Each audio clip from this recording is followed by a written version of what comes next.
Welcome to Intro to Woodworking, General Safety. Today we have student Deacon Sealand on the scene.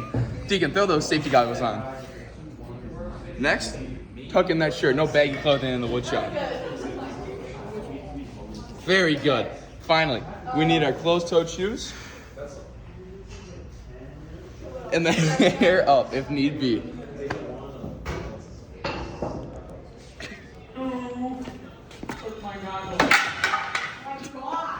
Hey, somebody broke that vacuum. Who did? Her. Detention now. Get your hair up now. I'm sorry. Get your hair.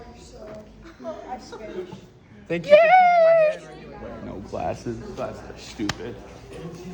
You will wear these and you I will. hate safety glasses. No, you don't. You put these on now. Yes, sir. Good.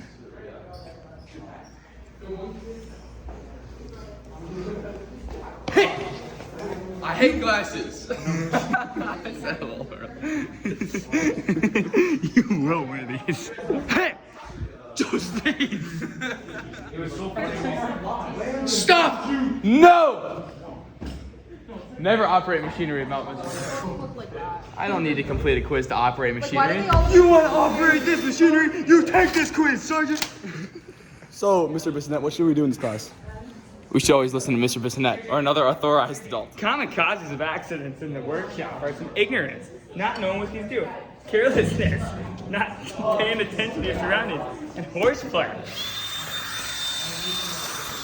Frequently reported injuries in the wood shop include eye injuries while sanding, sawing, or grinding, cuts or other wounds from operating machinery, or injuries from setting up your tools. For review, folks, student JJ Rooney here. When we have tool safety, our general safety, you need to have goggles, shirt tucked in, no baggy clothing, hair back if need be, and closed-toe shoes. Yep. Mr. Bissonette, Lincoln's dead. Well, that is unfortunate. Our friend Deacon's stuck in the machine over there. We have to go to the shut off button. You pull it to start and you push it to stop. I'll stand like this. This is our student Deacon. Deacon wasn't wearing his goggles and now his eyes are hurt. He needs to get to the eye wash station, located right next to the first aid cabinet. Ow. Ow. Ow. If you're injured, you come to the first aid station. Now we have the hand power drill. This is for corded or battery drills. In this one, it is a battery drill. Wear safety glasses and hearing protection if desired, assuring that loose hair and clothing are strained and out of the way. Be sure of others in the shop and make sure that they are safely away from the tool. Check drill bit and assure it is capable of drilling through the material. Secure drill bit in chuck. Secure material properly using clamps. Assure material is spaced so drill bit will not drill the table or any other material. Using a center punch or awl to mark the intended position of the hole helps. Do not hold the material by hand when using a power drill. Align the extended end of the material so it is as far left as possible. When drilling, always stand to the right of the end of the material. If the material were to become stuck in the drill bit, position yourself so that the material end will rotate away from you and not into you. Adjust drill speed using drill transmission dials and switches as appropriate for material. Harder material and driving screws have a slower speed because they have a higher torque. Softer material and drilling holes have a faster speed. With work properly secured and drill bit in contact with the material, turn on the drill using the trigger. But do not fully turn on. Adjust speed as needed. Apply steady pressure, but allow the drill to do the work. Continue until the material is drilled. Once drilled, raise the drill bit out of the material. Do not change directions of the bit, then power off the tool. Now we're at the belt sander. Be aware of others in the shop and ensure that they're safely away from the tool. Wear your safety and hearing protection, and assure loose hair and clothing are restrained and out of the way. Check that the belt/disc is free of any tears. Stand directly in front of the tool. Always stand with the material in contact with the table. Do not stand the material on the left side of the disc. Be confident that you can maintain a good hold on the material and keep your hands clear. Do not attempt to stand too small of objects as they can catch and pull hands into the sander. Also, do not attempt to sand material that is too large for the table. Turn on the sander. Assure the belt/disc is running smoothly and not off balance. The sander should be at full speed before use. Bring the material in contact with the sander. Move the material back and forth on the belt/disc to produce an even wear pattern on the material and the belt. When completed, turn off the grinder and ensure the machine has come to a full stop.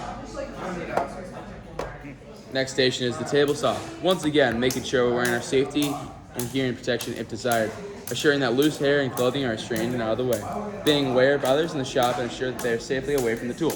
This will be the same for the rest of the machines that follow. Set fence to desired distance by measuring from the right side of the blade to the fence. Make sure blade guard is down and no scraps or tool are on the table.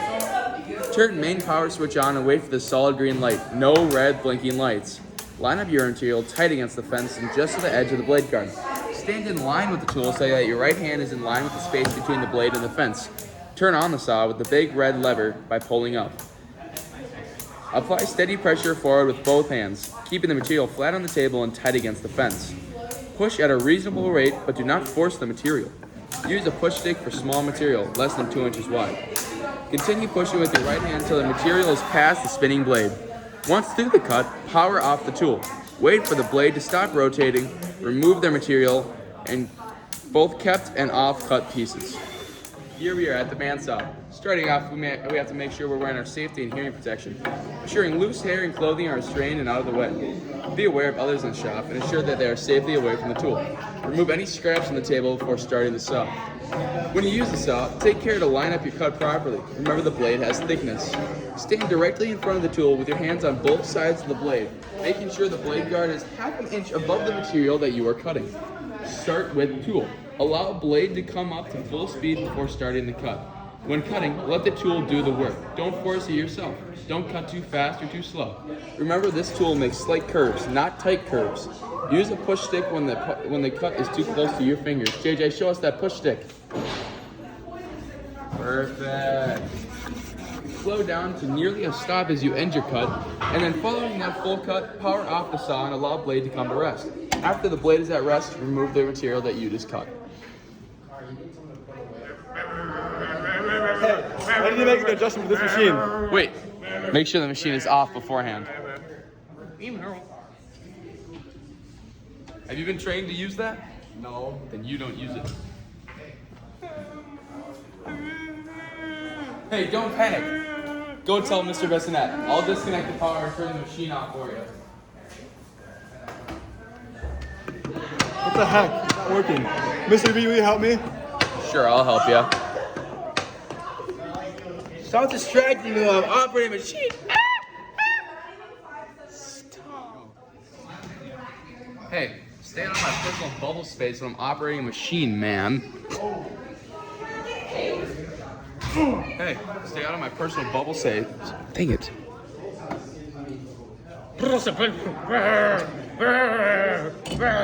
Hey, don't leave it unattended.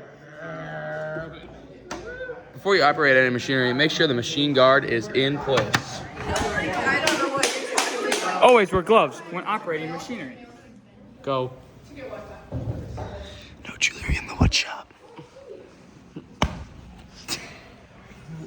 Hey, roll those sleeves up.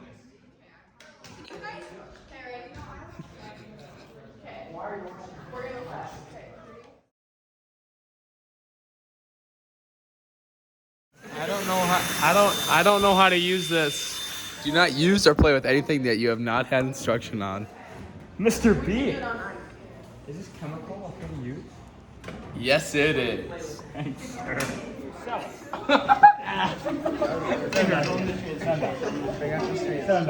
No, just never pick up heavy drugs by yourself. Oh, yeah.